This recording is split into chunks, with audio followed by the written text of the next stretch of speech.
오늘의 리니지 클래식 서버 속보 린 기자가 정리해드립니다. 첫 공성전이 끝났고 이제 2차 공성전까지 지나갔습니다. 공성 결과만 보면 서버 구도는 어느 정도 정리된 것처럼 보입니다. 데포로즈는 삼성 유지, 조우도 삼성, 이실로테와 크리스터 역시 삼성 통일. 하지만 지금 커뮤니티 분위기를 보면 서버 이슈는 여기서 끝나지 않았습니다. 신규 서버 오렌에서는 페어리퀸 독점 논란이 나왔고 발라카스에서는 타락의 땅 통제 제보가 올라왔습니다. 전 서버 공통으로는 작업장과 자동 의심 계정에 대한 불만이 계속 남아있고 시장에서는 달의 장군과 세바스의 세공소가 민심을 흔들고 있습니다. 여기에 7월 이용권 구성 변경까지 예고되면서 서버 분위기는 생각보다 빠르게 움직이고 있습니다. 오늘은 공개 커뮤니티와 기사, 공식 공지 기준으로 지금 확인되는 리니지 클래식 서버 이슈들을 정리해보겠습니다. 먼저 전 서버 공통 이슈입니다. 지금 가장 크게 깔려있는 불만은 작업장과 자동 의심 계정 문제입니다. 공식에서도 클린 캠페인을 통해 매크로와 비인가 프로그램 사용 계정에 대한 조치를 계속 진행하고 있습니다. 하지만 유저들이 묻는 건 숫자가 아닙니다. 그래서 체감이 되느냐 이겁니다. 잡고 있다는데 왜 아직도 보이냐? 사냥터에 가면 왜 비슷한 움직임의 캐릭터들이 계속 보이냐? 정상적으로 플레이하는 유저가 손해보는 구조가 맞냐? 이런 불만이 계속 나옵니다. 리니지 클래식은 월정액 게임입니다. 돈을 내고 접속하는 게임에서 정상 유저가 자동 의심 계정 때문에 손해를 본다고 느끼는 순간 불만은 단순한 짜증을 넘어섭니다. 게임 구조에 대한 불신으로 이어집니다. 유저가 많은 게임과 자동 의심 계정이 많은 게임은 다릅니다. 지금 유저들이 화내는 지점은 바로 이 차이입니다. 사람이 많은 건가? 자동이 많은 건가? 이 질문에 운영이 확실한 답을 보여주지 못하면 공성전이 아무리 뜨거워도 일반 유저와 중립 유저의 피로감은 계속 쌓일 수밖에 없습니다. 다음은 7월 이용권 구성 변경입니다. 공식 사전 공지에 따르면 7월 1일 정기 점검 후 이용권 상품 구성이 변경될 예정입니다. 30일 이용권에는 말하는 두루마리 30일, 90일 이용권에는 말하는 두루마리 90일이 포함됩니다. 겉으로 보면 혜택입니다. 이용권을 구매하는 유저에게 편의성 아이템을 추가로 주는 것이니까요. 하지만 지금 유저들은 이런 변경도 민감하게 봅니다. 왜냐하면 말하는 두루마리는 단순한 보상 아이템처럼만 보이지 않기 때문입니다. 리니지 클래식에서 이동 편의성은 사냥 효율과 직결됩니다. 사냥터 이동, 귀환 후 복귀, 반복 플레이의 피로도, 이런 부분에 직접 영향을 줍니다. 그래서 일부 유저들은 묻게 됩니다. 정상 유저 편의성을 챙기는 건가? 아니면 반복 사냥 구조를 더 편하게 만드는 건가? 물론 편의성 개선 자체는 필요합니다. 하지만 지금은 자동 의심 계정과 작업장 문제에 유저들이 예민한 시기입니다. 좋은 혜택이라도 유저가 믿지 못하면 논란이 됩니다. 이번 이용권 변경은 편의성과 불신의 경계에 서 있는 이슈라고 볼 수 있습니다.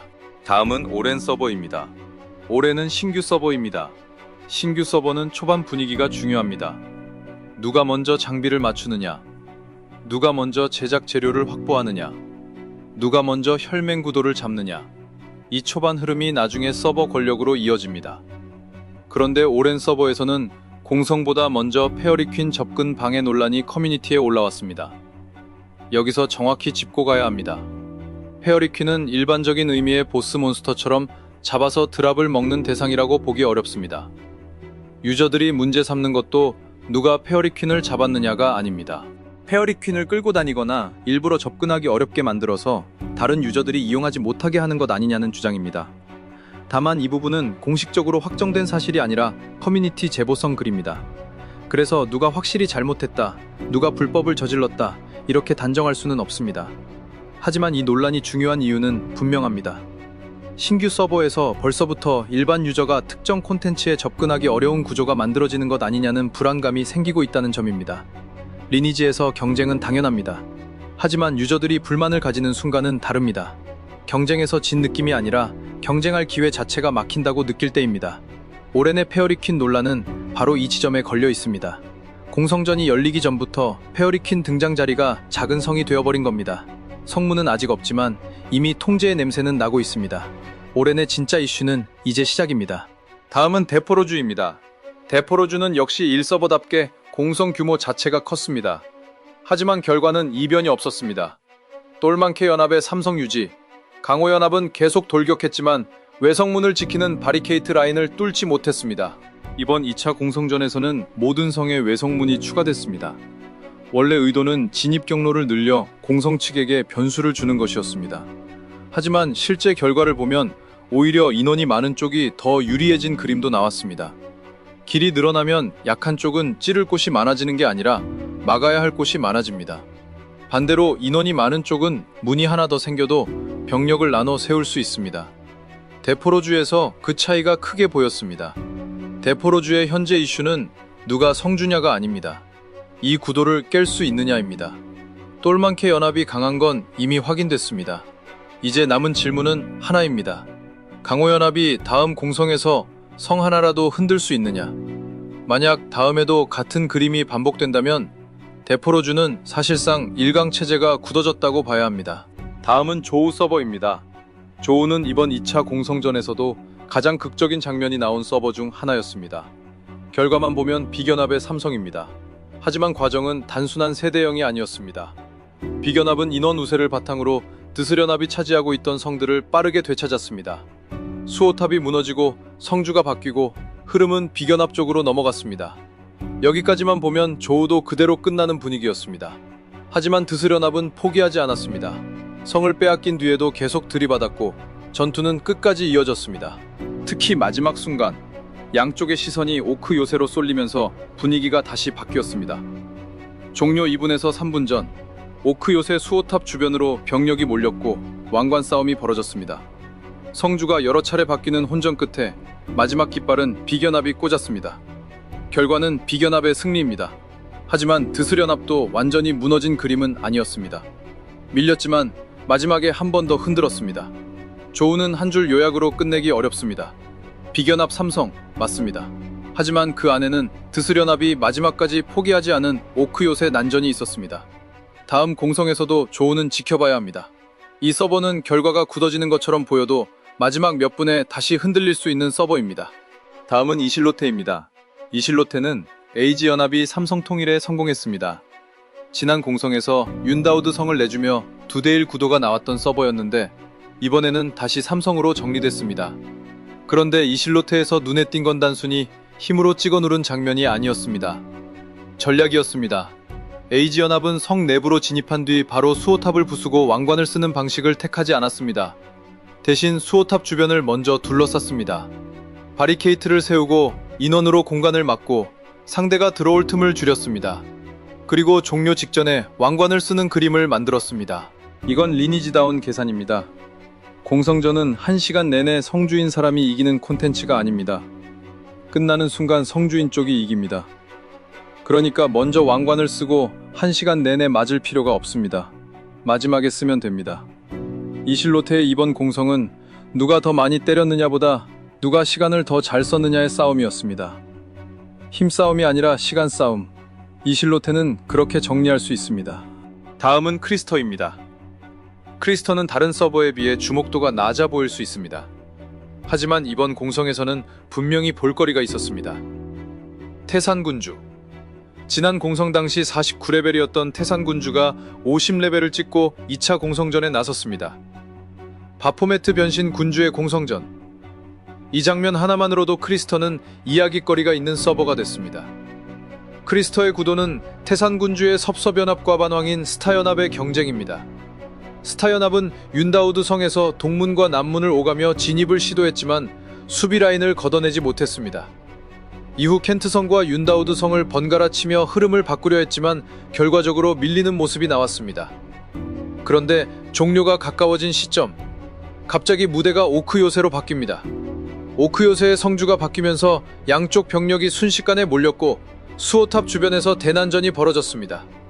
마지막 순간 왕관을 가져간 쪽은 섭섭연합이었습니다.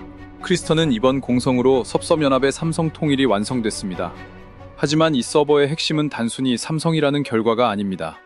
태산군주라는 인물이 앞에 서 있고 그 인물을 중심으로 서버 이야기가 만들어지고 있다는 점입니다. 리니지에서 서버는 결국 사람으로 기억됩니다. 누가 군주였는가? 누가 버텼는가? 누가 마지막에 왕관을 썼는가? 크리스터는 앞으로도 태산군주와 섭섭연합 중심으로 언급될 가능성이 높습니다. 다음은 발라카스 서버입니다. 발라카스 쪽에서는 최근 타락의 땅 오크 지역 통제와 막피 제보가 커뮤니티에 올라왔습니다. 역전연합 쪽 인물들이 타락의 땅 오크 지역에서 사냥 중인 유저를 죽이거나 통제한다는 주장입니다. 다시 말씀드리지만 이 부분은 커뮤니티 제보입니다. 따라서 어느 쪽 말이 100% 맞다고 단정할 수는 없습니다. 하지만 이 이슈가 다룰 만한 이유는 분명합니다. 타락의 땅 오크 지역은 일반 유저와 중립 유저들이 민감하게 보는 사냥터입니다. 여기서 통제 이야기가 나오면 단순한 싸움으로 끝나지 않습니다. 나도 사냥할 수 있느냐? 이 서버는 중립이 버틸 수 있느냐? 이런 질문으로 이어집니다. 리니지에서 통제는 항상 존재했습니다. 하지만 지금 리니지 클래식 유저들은 예전보다 훨씬 빠르게 피로감을 느낍니다. 자동의심 계정 문제도 있고 아이템 시세도 흔들리고 있고 공성 구도도 빠르게 굳어지고 있기 때문입니다. 이런 상황에서 사냥터 통제까지 겹치면 중립 유저는 서버에 남을 이유를 잃어버립니다.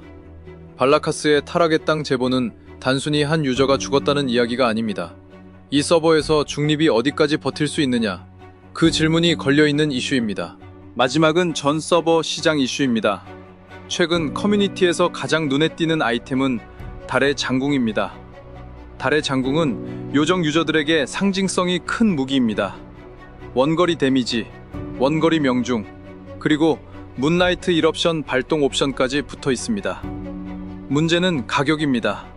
커뮤니티에는 달의 장궁이 현금 1200만 원에 올라왔다는 글까지 등장했습니다. 물론 올라온 가격과 실제 거래 가격은 다릅니다. 누군가 비싸게 올렸다고 해서 그 가격에 팔렸다는 뜻은 아닙니다. 하지만 중요한 건 유저들이 그 가격에 반응하고 있다는 점입니다. 달의 장궁은 지금 단순한 무기가 아닙니다. 상하탑, 데몬, 제작 재료, 큐브, 보스 통제, 그리고 거래 시장까지 전부 엮인 아이템입니다. 여기에 6월 24일 업데이트로 세바스의 새 공소가 열렸습니다. 반지와 목걸이, 정령 벨트 제작이 추가되면서 기존 장신구 시장도 흔들릴 가능성이 생겼습니다. 완력의 목걸이, 지식의 목걸이처럼 기존에 비싸게 형성됐던 아이템들은 제작 루트가 생기면서 시세 변동이 예상됩니다. 여기서 유저들이 또 예민하게 보는 부분이 있습니다. 스탯 티셔츠는 안 판다더니 스탯 반지는 괜찮은 거냐, 이런 반응입니다. 이 말이 맞다, 틀리다를 떠나서 중요한 건 유저들이 이미 BM에 예민해져 있다는 겁니다. 아이템 하나가 추가돼도 유저들은 성능만 보지 않습니다. 다음엔 또 뭐가 나올까? 내가 지금 산 장비가 다음 업데이트에 떨어지는 거 아닐까? 이렇게 봅니다. 공성전에서 성을 라인이 먹었다면 시장에서는 달의 장군과 새 공소가 판을 흔들고 있습니다. 지금 리니지 클래식은 성 싸움만 보는 게임이 아닙니다. 시장 싸움도 같이 봐야 합니다. 정리하겠습니다. 지금 리니지 클래식은 공성전 결과만 보면 단순해 보입니다. 데포로즈는 똘만케 연합의 삼성 유지, 조우는 빅연합의 삼성, 이실로테는 에이지 연합의 삼성 통일, 크리스터는 섭섭 연합의 삼성 통일. 하지만 서버 이슈는 여기서 끝나지 않습니다. 올해는 공성보다 먼저 페어리퀸 독점 논란이 올라왔습니다. 발라카스는 타락의 땅 통제 제보가 나왔습니다. 전 서버 공통으로는 작업장, 자동의심 계정, 클린 캠페인 체감 문제가 남아 있습니다. 7월 이용권 구성 변경은 말하는 두루마리와 함께 편의성과 불신의 경계에 섰습니다. 시장에서는 달의 장군과 세바스의 새 공소가 아이템 가격을 흔들고 있습니다. 결국 지금 리니지 클래식의 핵심은 하나입니다. 누가 성을 먹었느냐가 아닙니다. 누가 서버를 통제하느냐, 누가 사냥터를 막느냐, 누가 보스를 독점하느냐, 누가 시장 가격을 흔드느냐, 그리고 중립 유저가 이 판에서 얼마나 버틸 수 있느냐.